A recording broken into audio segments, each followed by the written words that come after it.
That was weird. That was weird, but that's a strange way to say that was weird. So we need people to tell us if you're actually seeing us or not, because we got some sort of a webcam not functional. It said live stream not available. It said not available, and then it said you're live. Hi, Brave Skull. Does this mean, wow, where's this cough coming from? We get to get this cough. It's a really wimpy cough. Is that better? Less wimpy? Yeah, there's some food here. I have some food in my teeth. Fantastic. Really? Oh, it's gone. I didn't know I did. I did check this thing before. TMI? Oh, way TMI. But it kind of works for a relationship talk this evening now, doesn't it? So before we begin, we've got the mic closer to you. Oh, yes, mic closer to you. So, hi, Penny. Hi, Pamela. What? No, that's great. I like it that you have your voice. Oh my gosh. We may have you do a lot more of the talking tonight then. How's that make you feel? So one thing about early pregnancy is that you get a little bit tired, right? Yes. Mm-hmm. So which means that I'm going to try not to put you on the spot. Exactly. Or I am going to get my butt. Good censorship there. What will happen to my butt? Okay. Okay. On that note, so first off, we thought it would be live in the next week or so. It's going to be live about 2 weeks from now is our magical evening routine. Why is it taking an additional week? Because the main person who gets to work on that has been sleeping a lot. Which is good. I do wonder if I have green smoothie on me. Green smoothie? No? Mm-hmm. Okay. So, but that is good. And we will be asking eventually for assistance with the show. Eventually. How about now? Okay, now. So if you are, there are skills we are going to be needing on uploading for YouTube, on making web pages, on marketing kind of internet-y kind of stuff, or on benefactors, people who want to help change the world and are looking for a great cause to donate and help out. We're looking for assistance because Jessica will not be able to be full-time as we are going through her pregnancy, and she does the job of at least 3 people, if not more like 10. So we need assistance with hiring. We need to find great people. And we're told that we get to learn how to ask for help. And so today we are asking for your help. I'm watching the numbers going down right now as we speak. Oops. But what the heck? This is live. And it begins with an F. Fun. Or something like that. Where do we go with that? Well, clearly we have to work on their mind reading. I think we're actually pretty good at it. We met with a midwife earlier this week. That was really cool. And of course, we knew without discussing whether she was going to be the right midwife or not for us. Mm-hmm. And we also knew what the questions were the other person was thinking so that we could ask. Mm-hmm. And so she's looking at it. She's like, well, you can take your time to decide. And we're like, no, we already talked about it without talking about it. She's like, no, really, take your time. And we're like, when you know, you know. Exactly. So I think our mind reading is pretty good. Yeah. But I mean, when you have me fill in one-word blanks, it's a little difficult. That's true. We've never actually played charades together, have we? No. So, you want to do that now? I'm thinking of no, never mind. Let's just dive into things. So, magical evening routine, that'll be live in a couple weeks. To find out more about it, you can visit. Whoa, that did something. InspireNationUniversity.com. Fantastic. Anything else that you would like to add before I dive into relationships today? Nope. No, we're good. All right. And just so that full disclosure, so I'm not plagiarizing or anything, this today's show has been, what shall we say, inspired by Guy Finley, who has kick butt philosophy on relationships that we are both in agreement with. That's Jessica and I, and has an amazing That's new what Guy book. looks This like. is Guy Finley right here. And Hello. if you're into relationships, you want this book. You want to put that back up there? That was cool. The hello. No. Did they get his book? Get his book. How's that for subliminal? Yes, so a lot of the concepts we're going to talk about are things that Jessica and I do live, eat, and breathe each day when we're on our best behavior anyway. But we got some amazing reminders from Guy Finley today and inspiration. So I figured, why not? Today we will share on this because we're playing a little bit of catch up right now, aren't we? No, I haven't started playing catch up yet. I'm still playing falling behind. That was good. And let's see how far I can fall behind.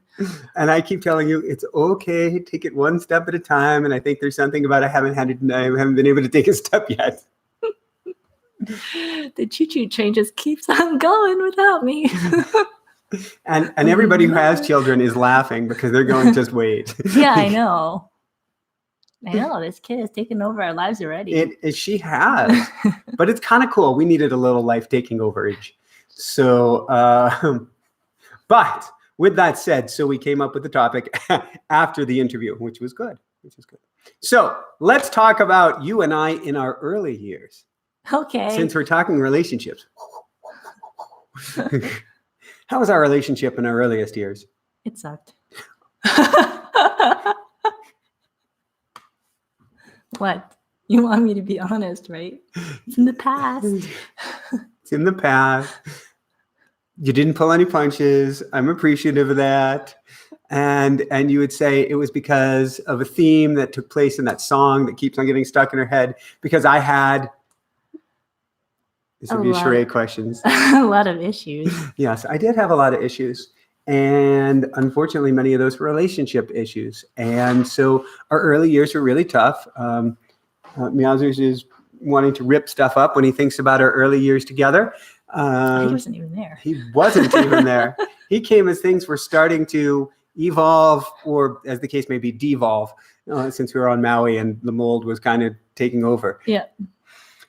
With that said, our partners in relationships are truly our greatest teachers, our greatest mirrors. We have a dear, dear friend who used to be on Maui who would say that if a relationship wasn't smooth and easygoing, it wasn't a very good relationship, which led to some relationship challenges for him. Because I'm convinced, Guy is convinced, I'm not sure if you're convinced, please chime in, that relationships, great relationships, challenge us.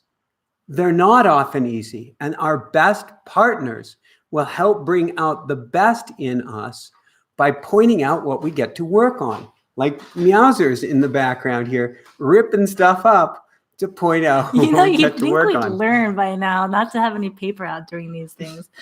I'm just gonna remove the clipboard. So Sir Meowsers is a very enlightened kitty. With that said, he has needs. He has lots of needs. And if his needs aren't met, he's learned that shredding papers, but not just any papers, he can read. The most important papers he can get his hands on is exactly what he needs to do. So, Jessie Boo, is there anything that you wanted to add, and you don't have to, about our partners being our greatest teachers and challenging us, and that the best relationships are not always the easiest, the kumbaya, the we've never had any disagreement in the world? Well, I like to say that I was very quiet and you forced me to be much, much louder. I never knew I could scream that much or that loudly before. The term screaming banshee was coming to mind. And you were very loud to begin with, and you've learned to tone it down. Yes. Because I'm very sensitive. Yeah. So we came from polar opposite ends and we were meeting in the middle. And hopefully, as I don't know, it's quite a lot to say I am your teacher, but that is what we're talking about. As your teacher, I have helped you find your voice. Yes. You could say that. One way to put it. It just seemed like the only way to get through to you, for you to understand how much something meant to me or bothered me, it required me to scream my head off and throw things. I never used to throw things. Wow, I didn't But, expect to be you going know, here I today. was very conscious and present at what I was picking up. You know, I would pick up something that had little value or that wouldn't, you know, penetrate walls or shatter. Or cause lethal damage or And- marks the police could find. And I have very good aim. If I wanted to hit you, like smack you in the head with the object, I could have done so. But I usually just threw it just to your right or just your left, just to get the message across, not to actually inflict any physical pain. I don't know if you knew that. You know that now because you've seen how accurate my aim is. I don't know where to go with this. So, yes, relationships are about pitching skills. The better your pitching skills, the more you win. Actually, no. Scratch that. So my one of my big lessons or missions in life is about self-expression. And me chucking stuff was the ultimate in spiritual self-expression. And me learning my ducking skills. No, you didn't need the duck. That's the whole point. This is true. So, but with that said, all of the challenges we put each other through, long term, I'm scared to ask. Have we learned a lot, evolved a lot, grown a lot? Have they been beneficial for the long run, although we wouldn't wish it on each other? Of course. I wouldn't still be here.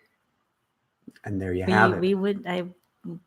You wouldn't be carrying baby. We had a lot of work to do, particularly on moi, but also on yourself, before we were ready to carry baby. And it required us, you know, I talked about last week or 2 weeks ago in my manifestation work of who I wanted to bring into my life. I said, I wanted to bring somebody into my life who would help me be more of the man I could be. And you have challenged me left, right, and center to be more the person I could be, and then some. You're welcome. Thank you. So our partners, relationships are about learning. They're about growth. They're not about getting easy and getting comfortable on the couch. You can have some fun on the couch, but there's also going to be some challenges on the couch as well, because our greatest teachers are our mirrors. Yes, they get in our face. Yes, they point out our wounds. Yes, they point out exactly what we get to work on. And yes, they will make us writhe in discomfort. You know what Guy Finley said earlier today is the definition of the word patience? I don't know. To suffer oneself. Really? Yes. To hang in there in a situation where one is suffering. Wow. So I am like the most patient person in the world. Oh my God. You've suffered yourself well, Pookie. You have suffered yourself well. And our greatest partners in life. Don't run if a partner challenges you. Don't run if a partner makes you really uncomfortable. If there are some kick them out, drag them out, non-physical fights, there's some amazing things to be learned from it, because there are mirrors. They're pointing out where we get to work on.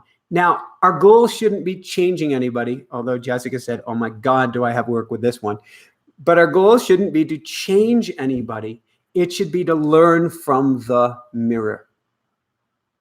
I definitely did not go into the relationship thinking that. Thinking that you could change me? Or No, thinking that my goal was to learn from you. Well, no, I mean, wouldn't you agree? I was trying to change you from the very beginning. You were trying to change me from the very beginning. You cut off my hair. See? No hair. I didn't want it this short.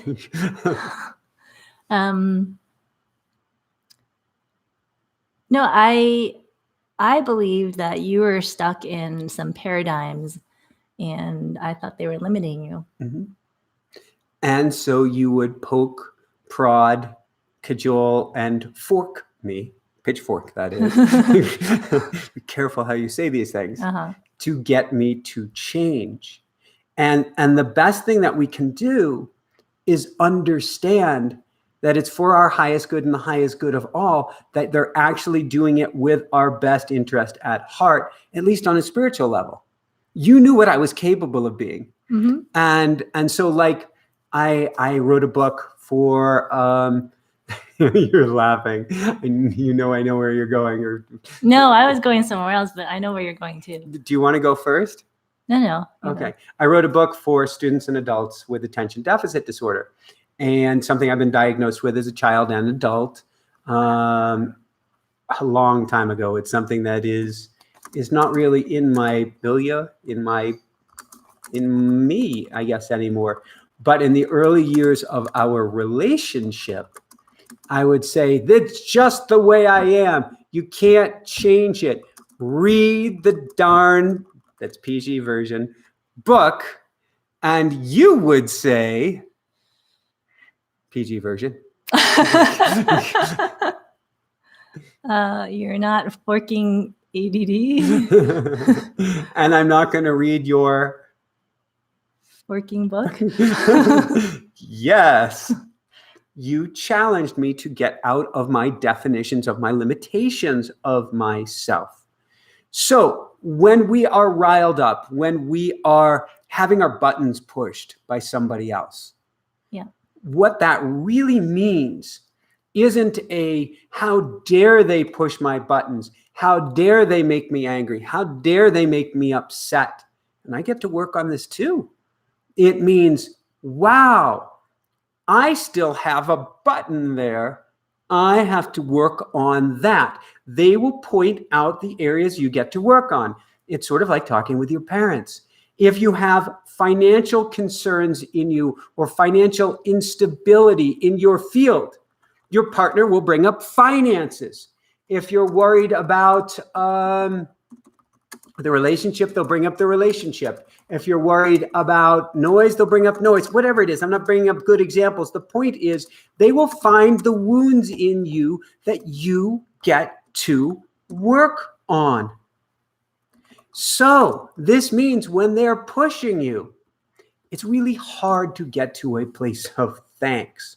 But in the long run, you realize those things that they were pushing you on are the exact things you do get to work on. It doesn't mean they were right and you were wrong. And for that matter, there is no right and wrong. And if you try to win a fight,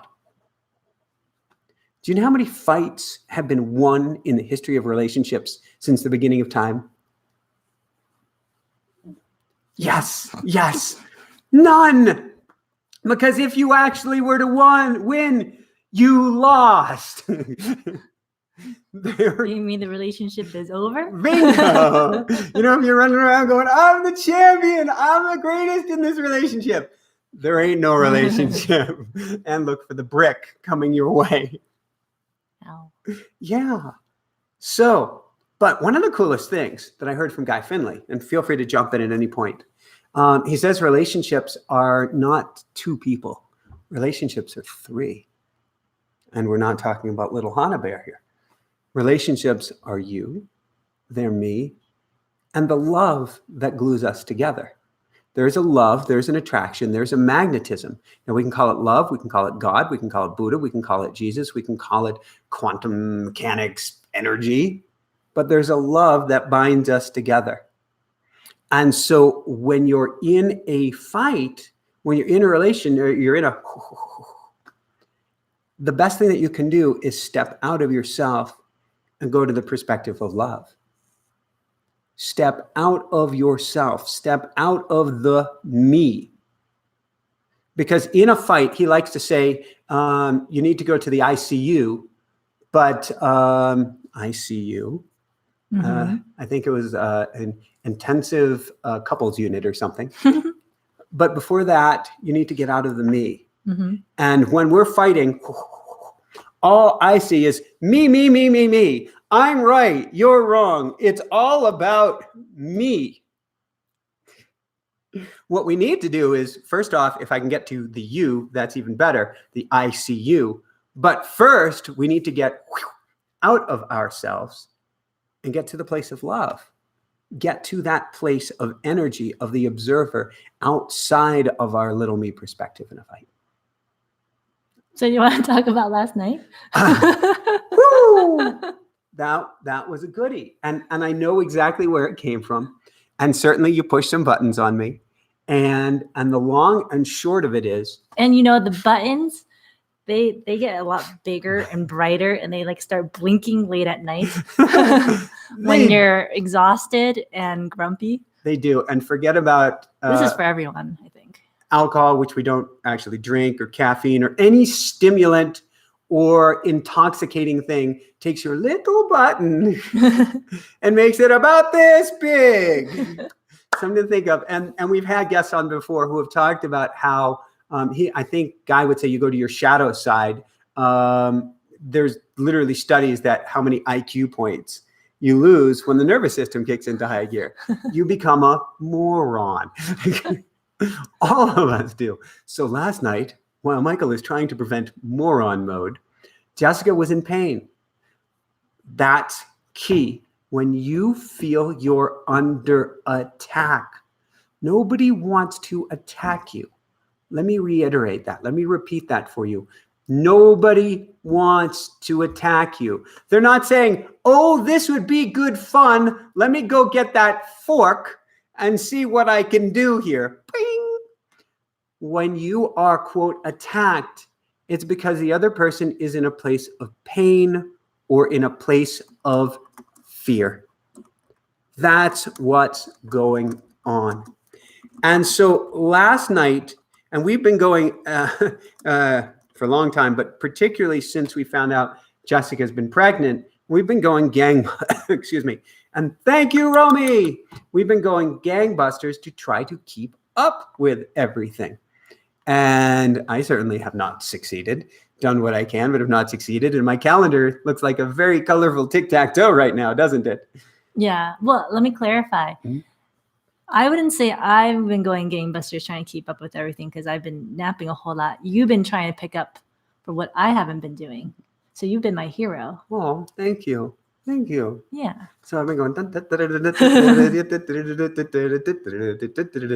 She's been asking since we found out we're pregnant that she wants me to do emotion code work on her. Something that I've had, I don't want to toot my horn here, tremendous success in helping people move past blocks, remove energetic wounds, even get like better from depression, anxiety, all of these different things. And you wanted us to start working on you, both for child carrying and emotions that have come up, but also for little Hannah inside. Yeah, you can actually work on the baby inside the womb. And so you brought it to my attention last week, but then I forgot about it. You brought it to my attention again, but again, I'm operating on triage. I forgot about it. And so on the hike on Sunday, you brought it up and she said, what is it going to take for you to do emotion code on me? And I said, mistake. He said, ride me. Like Zorro. I'm like, okay, I will ride you like Zorro. I have been ridden, folks. Oh, have I been ridden. So, in a very PG kind of way with a sword. So last night, I hadn't done emotion code the day after, so it was only Sunday, and the day after, you're like, where's my emotion code, yo? And I'm like, look at my calendar. I came back from something. It turns out we were going to have this event that we didn't even expect. And I'm out here, it's just about freezing, mowing the lawn after a snowstorm. Where is the time? And I'm like, you told me to ride you like Zorro. This is what riding you like Zorro looks like. And I'm like, whoa, girl. And you're like, no, boy. And I'm like, whoa, girl. And you're like, no, boy. Whoa, girl. No, boy. Whoa, girl. And and what I wasn't able to fully step back, I realized it and I pulled back, but there were better ways to handle it. And if you pull back in a situation, the other person is coming. I'm like, I'm not finished with you yet. Come back here. And so I pulled back repeatedly until she managed to get my buttons, which I get to work on. I'm so sorry. But what I wasn't realizing, oh, I hear the fish echoing now. We must do something about the fish playing when it starts echoing.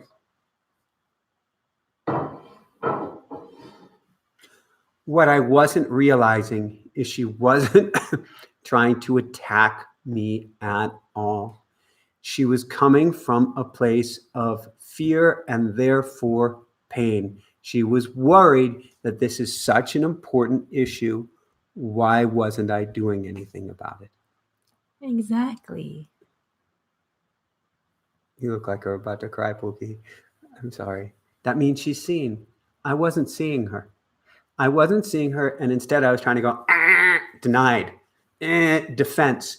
If I could have gotten out of myself, gone to a place of love, and said, what's really going on here? Is she really wanting to attack me? At a certain point, probably yes, but it was coming out of pain and fear. Our job is to bring as much empathy, kindness, and compassion as we can, even or especially when we feel we're under attack. Ask yourself, what would love do? And in that situation where at first I'm saying, I will be a pillar, I will be a pillar, I will be a pillar, but there's a problem with being a pillar. And it's good that I'm a pillar for you, but there's a problem. Cement poles don't have any ears. So I needed to be an empathetic pillar and hear what was going on. And I'm sorry I wasn't able to do that in that moment. So when did you realize all of this? Obviously not in the heat of the moment. No, I realized it when you had gone back upstairs, and I was not wanting to re-engage. So it would have been better for me to re-engage, but I was at least aware of that. Now, in the morning, I had some emotional work to do on that, but I did not want to try to win. I understood where you're coming from. In fact, if you had looked at the calendar last night, if we go to the Akashic Records and we replay them, I went from the fight situation immediately to the calendar and started marking all over the place, any little square spot that I could, emotion code, emotion code, emotion code, because I don't know where to fit it right now. Sort of like I had an emergency session with a coaching client today for 25 minutes because I didn't know where to put a larger period of time. But I put that in there to make it the top priority, that when I get a blank space, and if I have to, I'll take a crowbar and I'll make a blank space in the next couple of days to get you that emotion code. You know what happened after I went upstairs by myself? No. This could be interesting. I realized where you were coming from. Wow. But I wasn't ready to re-engage because I was still feeling really feisty. Thank you. Because I didn't have any armor. But this morning, I worked on giving you what I felt your heart really wanted. I don't know if you realize that. Or head scratches. Well, yes. Besides head scratches, on the way to the gym, I kept letting you know how much I loved you. You did. You even made strange kissing sounds. But I did take note. I was trying to get you to laugh. And how much you're my hero right now. Because it seemed like you were afraid that you were letting me down. And I didn't want you to think that. So I felt like I let myself down in the heat of the moment. I really tried to be that pillar and tried to stand there, but it means I do have my buttons to work on. And I guess it was a big button because it was late at night, so you could push it really well. So my apologies, but I really did get where you're coming from, and it was so appropriate because I don't know what book there is in advance. So a dear friend of ours at the gym today, dear new friend of ours said, who are you interviewing today? And I said, well, it's on a need to know basis. And apparently I didn't need to know yet. And when I get home from the gym after a coaching session, Jessica will put a book out for me, and that's what I'll read. And so I thought it was just such a cosmic joke from the universe in the most beautiful way that I'm like, all right, what's today's book? Ba-ding! Of course it would be on relationships, which is perfect. So, and no, I didn't need to bring that exact discussion to the table today, but it fed into every single question that I asked. So, go ahead. I'm trying my best not to put you on the spot. Oh, thank you. The only other thing I wanted to share was that, last night we had this big argument. It was like our biggest argument since we found out we were pregnant. And biggest argument in a long time. We don't really argue much anymore. Yeah. And, I was kind of disappointed because I know that the baby, even though blueberry size, can hear everything that's going on. Oh gosh. And I'm thinking, oh no, I've messed ruined up. The baby. I've messed up already as a parent. And then I'm thinking, no, I haven't. This is an opportunity to teach her how we come back from this situation, how we heal the relationship. Yeah. Not heal a relationship like there's a big gaping wound, but how we patch that little wound. It's something that, who was it that was talking with me about this just last week, was saying, it was Briand. Briand, her first name is Stephanie Briand. And we were talking about resilience, and we were talking about bringing up children. And she has an amazing documentary, Brainius, about raising children's brains. And what an expert was saying on Brainius is that being a perfect parent, if there was such a thing, perfect in quotes, isn't actually perfect for the child. That you need some things to go awry. You need some less than perfect parenting. You need some moments to spice things up, shall we say, so that you can help them become more resilient. And I hear parents going, oh yeah, I can do that. That's not what I mean. They'll naturally get this. You don't have to add to the relationship, but you have an opportunity. So if we think of customer service, you and I have both worked retail. Mm-hmm. Is there such a thing as a company that never screws up? No. Is it more important that a company never screws up, or how they do after they screw up? How they do after they screw up. It's what you do, like you're saying, to make amends, to make things better, to teach somebody it's all right, to help them become more resilient, more robust, more flexible, and more able to bounce back from the situations. Exactly. Woohoo! So, all right. A few rules in relationships, of which I violated at least one or two. Never strike back. And I don't mean literally, but never strike back, never fight back. It never works. I promise you. Even when you get stupid in the moment, it still doesn't work. And never strike out. That never works either.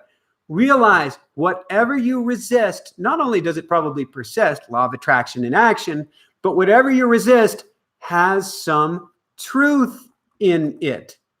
Look for the truth. Also, and this is what Jessica and I have been talking about here without using these words, look through someone else's eyes. Why is he or she attacking you? Why are they coming to you with this? Why are they so riled up or upset? Not only try to put yourself in their shoes, try to put yourself in their eyes. If you can do that, if you can see even a glimpse of where they're coming from, It changes absolutely everything. And then listen, really listen. Even in the heat of the moment, if you can find a way to listen, if you can build a safe vessel for communication, it changes everything. What does safe vessel mean? It means practicing listening to your partner to the difficult stuff. Now, our show has taken off. Our finances have more than doubled over the last year and continue to grow, continue to improve, particularly since we came from 3 years ago, your childhood bedroom. There's a long way up to go from zero. But I used to have a really difficult time talking finances with you, didn't I? Yes. I was honestly scared out of my mind. There was a lot of healing to be done, a lot of emotion code to be done, work to be done. But now if you say you want to talk about things, I dive right in. I hope I dive right in. Mm-hmm. Because if I can dive in and listen to her, first off, our finances, they continue to improve. So what you resist persists. If you're afraid of your finances and you don't discuss your finances, they're going through the floor. If you instead say, come here, let's talk about this. Let me listen. Let me get close to this. Let me learn and understand. Universe brings you more of what you do want, which is huge. Even more so, if you go to the difficult conversations. I have so many coaching clients who've improved their relationship or their sense of less stress and greater well-being by communicating or listening to their partner about that which scares them most. Because several things happen. One, the partner feels heard and they become on the same level. They can really discuss these things. Two, they can work on it as a team. Three, it doesn't seem to be as scary as before because it's now out in the open. And fourth, they find their voice. Because when you're willing to lean into the difficult thing, you're able to say and to share and to do so over time from a place of love rather than a place of fear.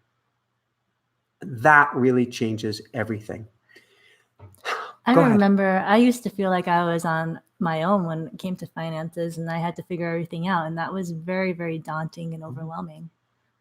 And now whenever you say, Michael, I'd like to talk about it, let's do it. I've gone over budgets with you and said, hey, what about this, that, and the other? And let's make a budget for this. And it actually becomes more of a game. And I'm saying it here now and on air. I'm always open for that now. I'm always open for whatever is the most difficult topic of the day. Because I know that together we can conquer anything. And if you feel heard, it becomes much easier. And if I listen, then there's no more demon hiding in the closet, so to speak. Yeah. I mean, when you started listening to me, it was such a relief to know that I wasn't doing it all on my own and that you were there and we could work together as a team. It's like I had hope for the first time. In fact, recently, I can't believe I'm going to share this on air, but why not? It has to do with an anchor. I'll share. Don't worry. I'm not putting you on the spot. Something to do with the fact of, for the first time in my life, Michael, I don't see you as a boat anchor. Oh. Maybe this was a while ago now, but. Yeah, I don't remember when I said that. But that has to do with being heard and listening. It's not that I was literally a boat anchor, but when you feel all alone, when you feel you can't discuss things with somebody else, it makes things really difficult. And so be willing to step forward. Be willing to listen. Here's a never. It's not good to use nevers, but I'm going to use a never anyway. Never try, and Jessica, you may dispute this, to push somebody on their path. You can share, but allow them to come along at their own pace. Now, Jessica challenged me because, I don't know, how would you say about that line, never push somebody on their path? I was pushing you. I was like, this is taking way too long. Come on, let's go. we got a lot of people to reach and help. So you did challenge me a bit. As a general rule, when you push somebody, what you resist persists. Sort of like years ago when I first learned tapping, And tapping is just amazing. When you become a stupid moron, it's like one of the best things you can do to help you get centered and grounded again. However, when you become a stupid moron and your partner tells you, maybe you should try some tapping. the words that may come out after that may not be so tapping kind. Because your little child has come out to play and it says, no, I'll do anything but what you tell me to do. You can't make me. Then you go to the other room and you go, you're acting like a 4-year-old, Michael. Oh, I feel much better now. But I'm not going to tell her that. She was right. Okay. Let's see. What else do we have on our fun list here? Ho'oponopono. My favorite prayer in the world. Ho'oponopono. Why is it my favorite prayer? It's a Hawaiian healing prayer. It has been, if a coaching client comes to me and says they're challenged in their relationship, it is the number one tool I am going to use. Why? Because there's no separation between me and Jessica, between me and you, between anybody and anybody, which means if we work to heal our hearts, we heal everybody around us. Hawaiian healing prayer has 4 lines. You can say it in any order. Note, you are not praying for somebody else. You're not asking forgiveness, even though it's the forgiveness prayer. You're not asking somebody else to forgive you. You're not asking somebody else to love you. You're not giving thanks to somebody else. It's all about thinking about the other person, dropping their name into your heart. I'd liken it to an old school jukebox. I guess, could we do that now with Bitcoin? Take a Bitcoin, drop it in, have it go to your heart, thinking of the other person. Then you don't have to worry or think about them. You just say these 4 lines to yourself over and over again. I love you. Please forgive me. I am sorry. Thank you. I love you. Please forgive me. I am sorry. Thank you. You can do it at night before you go to bed. You can do it when you rise. You can do it just after a fight. The funny thing is, energetically, you change the relationship. Flat out. I've seen people do this in divorces. I've seen people do this when there's a dispute at work. I've seen people do this with lawsuits, and the lawsuit flipped on its head. When you heal yourself, I love you. I love myself. Please forgive me. Please forgive myself. I want to forgive myself for any harm I may have done to myself. I am sorry. I am sorry, dear self. Thank you. Thank you, self, for taking better and taking great care of me. When you say this prayer to yourself, you shift your energy, you shift the relationship. On top of this, you shift your awareness of the relationship. You become more awake. That's why things like automatic writing, I'm always talking about automatic writing. Writing in the morning about your relationship can do the same thing too. Not just journaling, but going into a deep place, like getting some theta brainwave music on, saying some prayers and letting that pen go and talking about the relationship. You become more awake and aware. Setting a goal for the day of improving the relationship. You become more awake and aware. Doing ho'oponopono, you become awake and aware of what's most important. So when you're in the kitchen and she or he steps on your foot and pivots and mashes it, rather than going to a place of foul, Phil, foul, you go, oh, they must be in a hurry. Something must be going on. Their mind must be elsewhere. I will not yell at the top of my lungs, ow. I will realize I'm doing everything I can to come from a place of love. Actually, last night after our argument, I went to Ho'oponopono. And normally, I'm thinking of the other person, but I was still so riled up. I wasn't ready to think of you and repeat the mantra. So I actually repeated it for myself in order to forgive myself for becoming so angry. That's it. Yeah. That's exactly it. Good job, Pookie. Oh, thank you. Realize you are both a team. There is no longer a you and a me or a one and the other. That's gone. Relationships are a team. So if you're fighting across the table from one another, go to their side of the table. Get next to them. Get on their side and go, I know you're really angry with me. I get it. I'd be really angry with me too. What can we do about this situation? What can we do about that person on the other side of the table? What happens? Everything just kind of Yeah. does this. I can't think of the words. I know when I've been angry, you'll just hug me sometimes. And I won't even hug back because I'm You're still like, no. no. So I'll be like this. And then I'll just be like, okay. Hugs go a very long way. And we've had, which guest was it who says spoon to tune, and that it saved Jay Leno's relationship. I'm guessing you could Google this. Jay Leno's relationship was healed from spooning.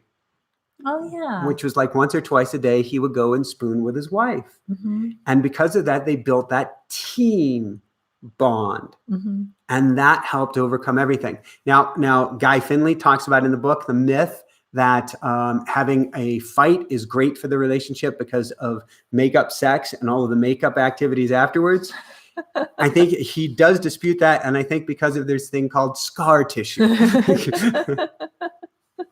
And the makeup activities may not overcome that scar tissue. And over a while, you're going to say, get that thing away from me. So, last thoughts that I have. Relationships are always about you. And particularly arguments are about you. They're never about the other person, no matter what they say, no matter what they do. It's what can I learn from this experience? What can I gain from this experience? How can I not allow my button to be pushed?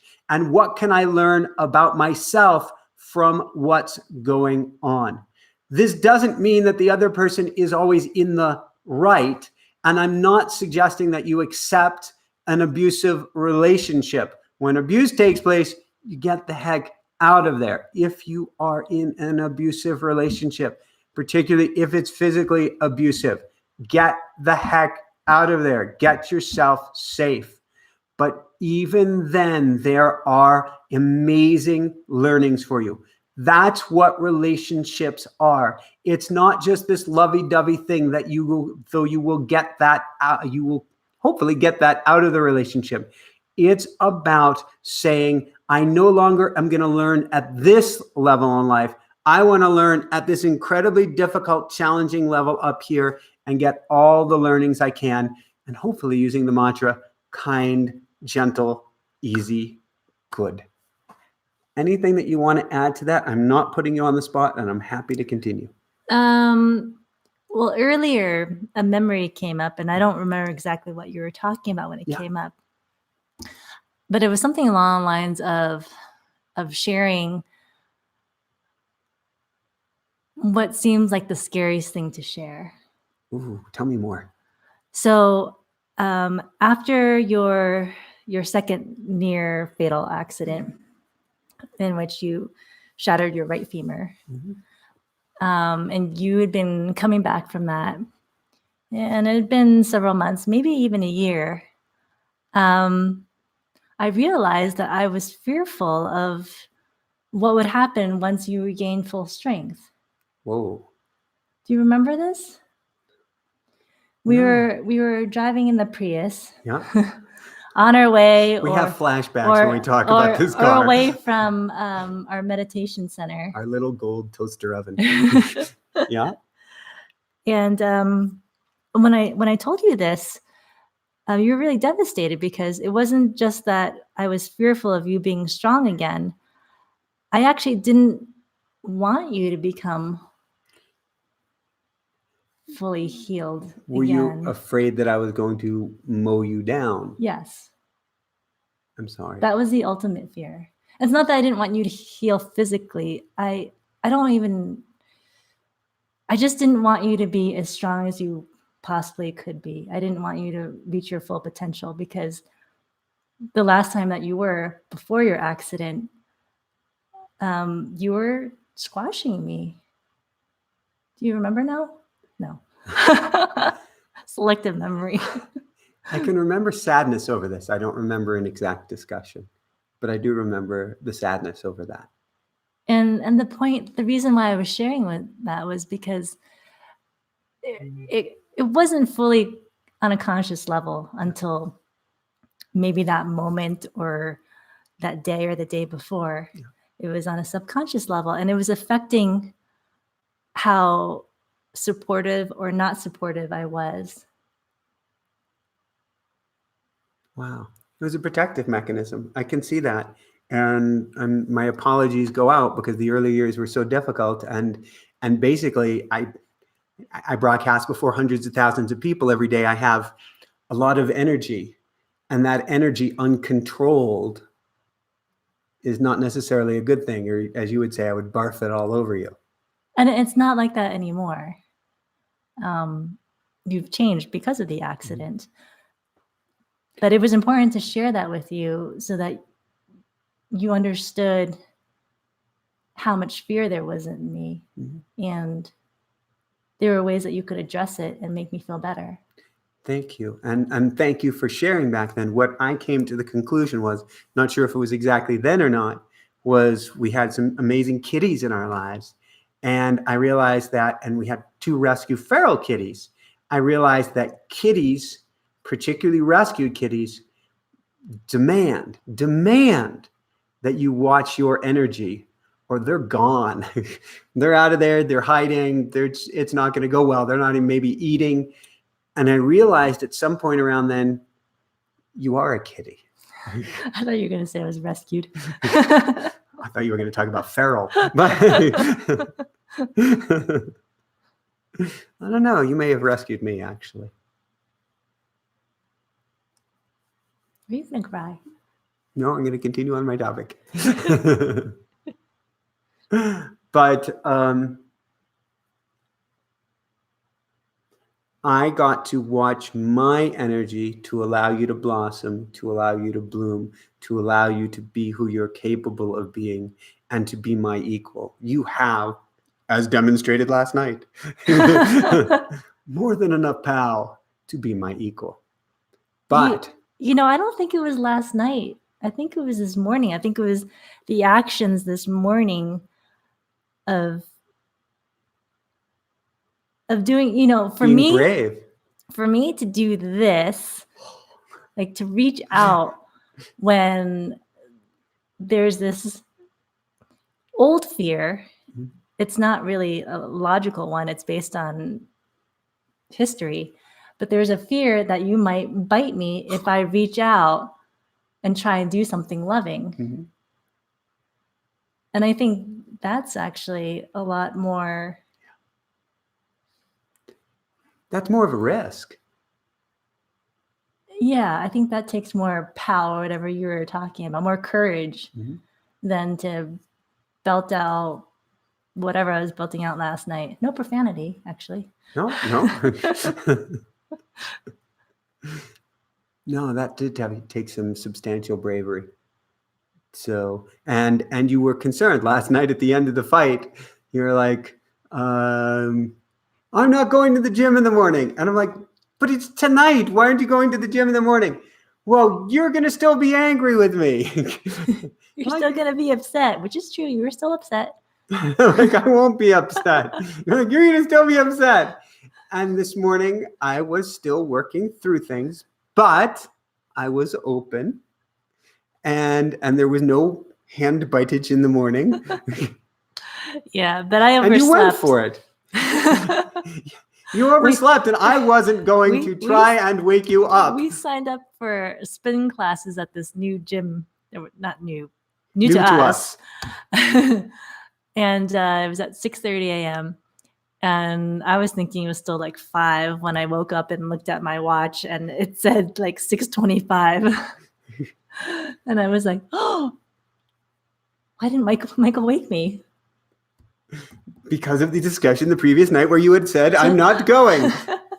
I ran downstairs to the studio where you were doing, I don't know, either automatic writing or not, heart coherence. Yeah. And I'm like, we can still make it. We can still make it. And some thought occurred in my head, which is something akin to, what, are you insane? No, you were like, you said you didn't want to go. And I was thinking, you know, when I say that, I don't really mean it. Come on. I thought you meant it. I never do. Well, now you know. Now I know. I never mean it. So I will next time hopefully there is no next time, but this can be part of the relationship. Although we evolve, we grow, and we learn, and hopefully come from more of that loving place each time, get in that love position, ask what love would do, but this can come up, we'll do better. But I think we both handled it well, and I think you spearheaded it, which is huge. I spearheaded what? The healing this morning. Oh, You did. yes.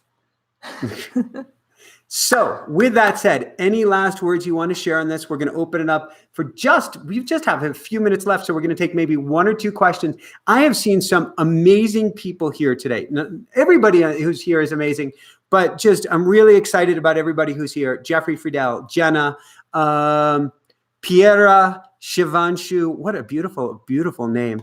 Umut. There's some amazing people here today, and some of whom we have very close, loving relationships with. So it is so great to see everybody here this evening. Any last words you want to share? Not wanting to put you on the spot before. says, "Oh my God, I want a relationship like yours." It took a lot of work. This is how many years in? 9? Well, we just had our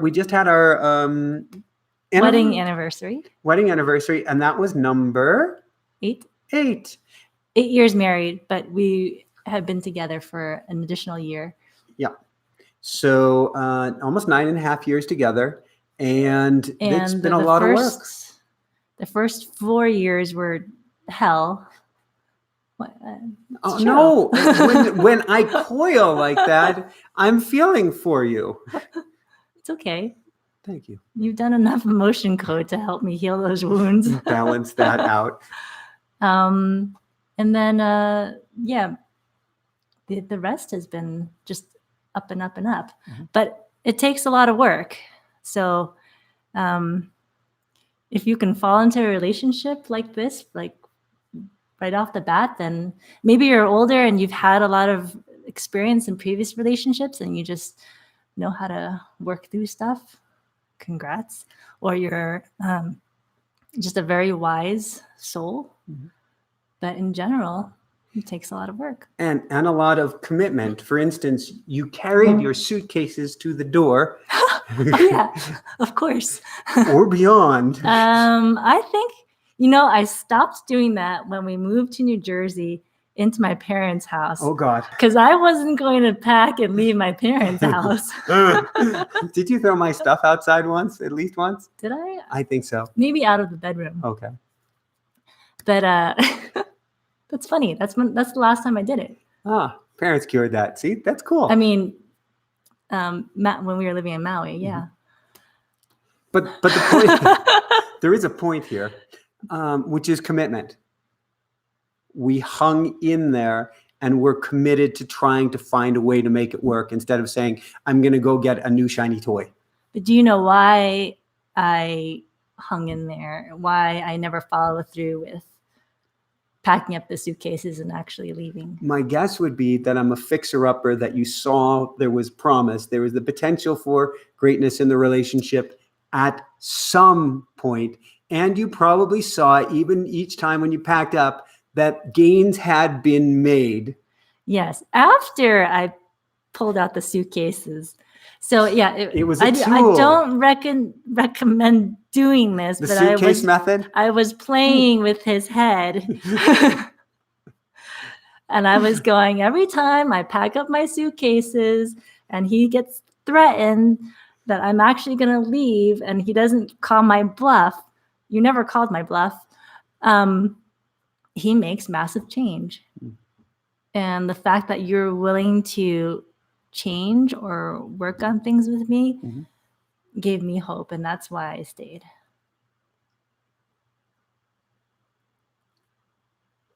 Thank you. Thank you. So I guess I should say that you pulling out your suitcases was for my highest good and the highest good of all. Those aren't the suitcases. Those are the thank you bags. They're a gift in disguise.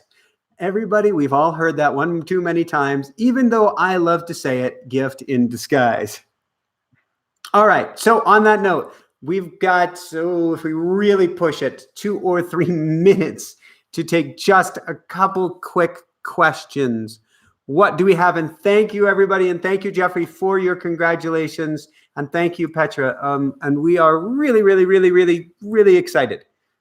Mary asks, what for you two would be deal breakers in a relationship? When is it abuse? What would be deal breakers in a relationship? I don't think we've discussed personally what would be deal breakers. I think infidelity would be a really massive problem, I would say. Yeah. And I think physical abuse would be a really massive problem. And I think hurting a child or kitty or something would be a hugely massive problem.